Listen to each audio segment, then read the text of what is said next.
The mountain man prepared for a loveless marriage, then the woman who arrived changed everything. The first snow of the season fell the morning Elijah Boone signed his marriage papers, soft flakes settling on his shoulders as if the mountains themselves were bearing witness. He did not look up at the sky. Men like Elijah had learned long ago not to expect mercy from weather, or from life.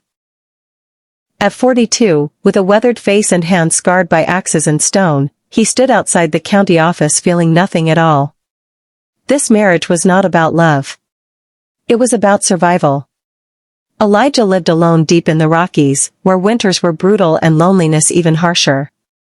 After his mother died and his brothers drifted east, the mountains became both his refuge and his prison.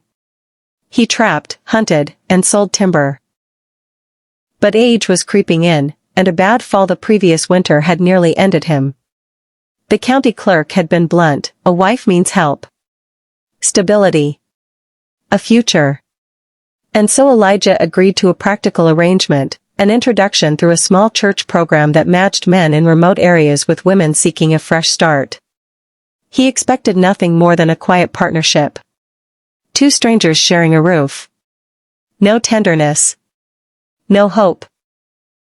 When the truck finally arrived at his cabin 3 weeks later, Elijah watched from the porch, jaw tight.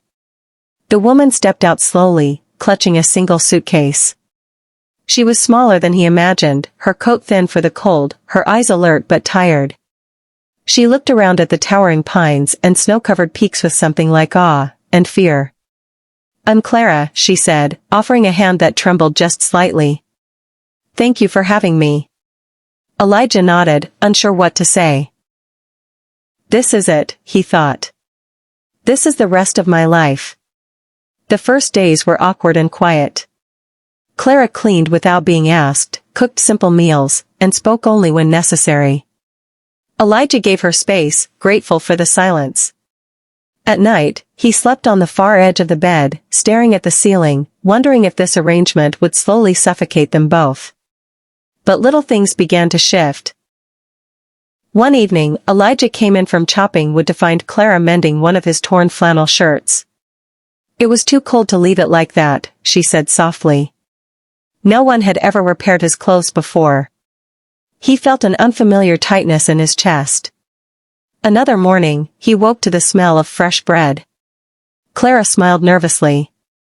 "My grandmother taught me. I thought it might make the house warmer." It did. Not just the house. Elijah learned, in fragments, about Clara's past. She had lost her husband to addiction, her home to debt, and her sense of worth to years of quiet disappointment.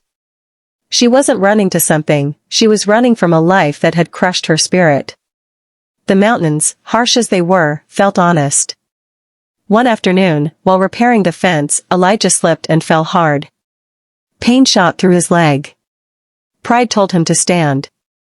His body refused.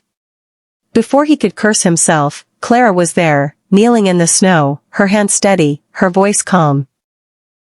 "Don't move," she said. "I've got you." She stayed by his side through the long night, tending his injury, keeping the fire alive, whispering stories to distract him from the pain. In her care, Elijah felt something crack open inside him, an old belief that he had to endure everything alone.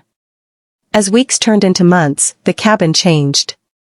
Laughter appeared where silence once lived.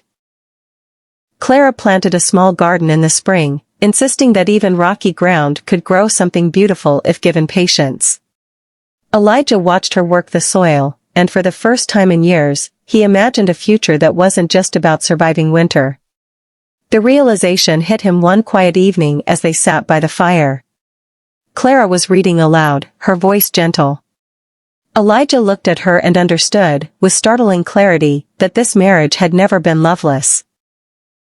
Love had simply arrived in a form he didn't recognize, through kindness, consistency, and shared hardship. "I never thought I could care again," he admitted, staring into the flames. "I thought I was too old. Too broken." Clara closed the book and met his eyes. "I thought the same about myself." That night, the space between them disappeared, not in passion, but in trust. The true test came when a late spring storm trapped them inside for days. Supplies ran low. The roof leaked. Old fears resurfaced. Elijah, frustrated and scared, snapped at Clara, accusing her of regretting her choice. She didn't argue. She simply took his hands, rough and shaking. "I didn't come here for an easy life," she said. "I came because I believed two broken people could build something whole." The words broke him. When the storm passed, Elijah made a choice. He rode into town, sold a portion of his land, and invested in repairs and supplies, not just for survival, but for comfort. For home. It was the first time he had planned for a life beyond himself. On the first anniversary of her arrival, Elijah carved a small wooden heart and placed it on the table. "I was wrong," he said, voice thick. "This wasn't a loveless marriage. I just didn't know love could look like this."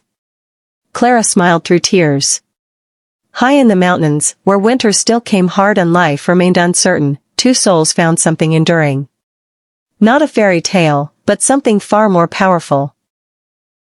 A love born from compassion.